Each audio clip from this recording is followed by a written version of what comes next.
एक बार की बात है, गौतम बुद्ध अपने शिष्यों के साथ एक गांव से दूर किसी बड़े नगर की तरफ जा रहे थे। गर्मी के दिन थे और रास्ता भी बहुत लंबा था। गौतम बुद्ध अपने शिष्यों सहित बहुत देर से चल रहे थे, जिस वजह से उन्हें बहुत प्यास लगती है। वहां से कुछ ही दूरी पर बरगद के वृक्ष की एक घनी छाव थी। सभी लोग उस वृक्ष के पास पहुंच जाते हैं। महात्मा बुद्ध अपने शिष्यों सहित वृक्ष की घनी छाया के नीचे विश्राम करने लगते हैं। बहुत देर से चलने की वजह से सभी का गला प्यास से सूख रहा था। यह बात बुद्ध जानते थे। बुद्ध ने अपने एक शिष्य को कहा, आप इस बरगद की छाया से 20 कदम दूर जाकर बरगद की 2 बार परिक्रमा करके वापस आओ। शिष्य वैसा ही करता है जैसा बुद्ध ने बताया। परिक्रमा के बाद जब शिष्य महात्मा बुद्ध के पास आया तो बुद्ध बोले कि क्या आपको किसी ठंडी हवा का अनुभव हुआ था? शिष्य बोला, हाँ महात्मा बुद्ध, उस उत्तर दिशा की तरफ से मुझे कुछ ठंडी हवा की अनुभव हुआ था। शिष्य की यह बात सुन महात्मा बुद्ध शिष्य से तुरंत बोले कि उसी दिशा में चले जाओ, जरूर वहां से कुछ ही दूर पर एक तालाब अवश्य मिलेगा। उस तालाब से सबके लिए पानी ले आओ। शिष्य उसी दिशा में जब कुछ दूर जाता है तो वहां सच में एक तालाब होता है। तालाब देख शिष्य बहुत प्रसन्न होता है और तालाब के निकट जाकर जैसे ही तालाब से पानी भरने वाला होता है, तभी शिष्य की नजर वहां दूर तालाब में कपड़े धो रही कुछ स्त्रियों पर जाती है। यह देख शिष्य मन में सोचते हैं कि यह पानी तो गंदा हो गया है, लेकिन जब शिष्य ध्यान से तालाब के पानी को देखते हैं कि अभी भी तालाब का कुछ पानी साफ है, इतने में 2 बैलगाड़ी जोर से तालाब के किनारे से होती हुई निकल जाती है। बैलगाड़ी के पहिए तालाब की मिट्टी के ऊपर इतनी जोर से निकलते हैं कि तालाब के नीचे बैठी बहुत सारी मिट्टी तालाब के ऊपर आ जाती है, जिस वजह से तालाब का बचा हुआ पानी भी गंदा हो जाता है। यह देख शिष्य बिना पानी लिए क्रोध में महात्मा बुद्ध के पास वापस चला जाता है। शिष्य बड़े ही निराशा भाव से महात्मा बुद्ध को सब बात बताता है। शिष्य की बातें सुन सभी शिष्य बोलते हैं कि हमें तुरंत यहाँ से निकलना चाहिए, किसी दूसरी जगह पानी की खोज करनी चाहिए, वरना प्यास के मारे जान निकाल जाएगी। इधर महात्मा बुद्ध सभी को शांत होने के लिए कहते हैं और बोलते हैं कि धीरज रखो, कुछ देर यही बैठो, उचित समय आने तक संयम बनाए रखो। सभी महात्मा बुद्ध की बात सुनकर शांत हो जाते हैं और वहीं बैठ जाते हैं।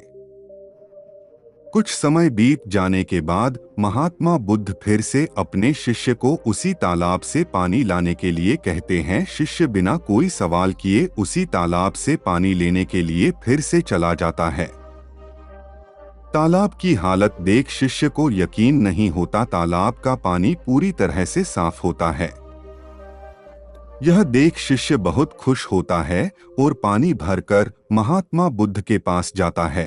सभी पानी पीकर अपनी प्यास बुझते हैं, लेकिन अभी भी सबके मन में ये एक सवाल था कि आखिर यह चमत्कार हुआ कैसे? तालाब का सब पानी तो गंदा था।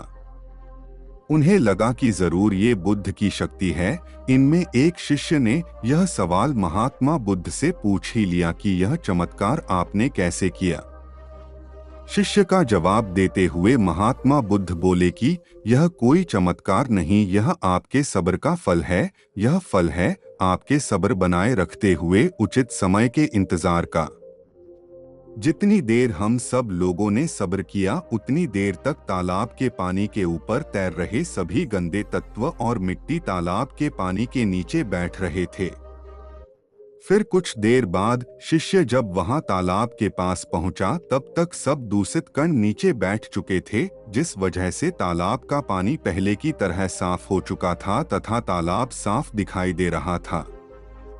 यदि उस समय आप लोगों ने सब्र न किया होता धैर्य न रखा होता तो आप सब इतनी गर्मी में पानी की खोज में प्यासे रहकर शायद अब तक मृत्यु को प्राप्त हो गए होते, क्योंकि यहाँ से अगला कोई तालाब है या नहीं, और होगा भी तो क्या उसका पानी साफ होगा या नहीं। इन सब कारणों से आप कभी प्यास न बुझा पाते और प्यास से मर जाते। फिर इतना बोलने के बाद महात्मा बुद्ध शिष्य को एक सीख देते हुए कहते हैं कि जैसी स्थिति हम लोगों के समक्ष आज आई है, वैसी ही स्थिति और मुश्किल दौर जिंदगी के हर मोड़ पर आएंगे। तब उस समय भी आपको ऐसे ही संयम बनाए रखना होगा और अपने विवेक से काम लेते हुए ही आपको एक उचित फैसले के साथ सही नतीजे पर पहुंचना होगा।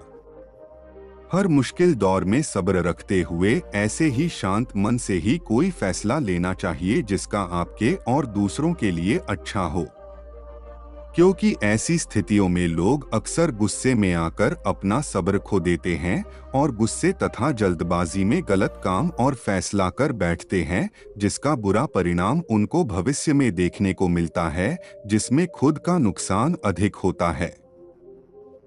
कुछ परिस्थितियां जीवन में ऐसी होती है जहां हमें सब्र बनाए रखते हुए उचित समय का इंतजार करना होता है, लेकिन लोग अक्सर यहीं पर अपना सब्र खो देते हैं और उचित समय आने का इंतजार नहीं करते, जिस वजह से उनको आगे चलकर दुख और मुश्किलों का सामना करना पड़ता है। हमरे द्वारा लिया गया आज का फैसला हमरे आने वाले कल की खुशी और दुख को निश्चित करता है।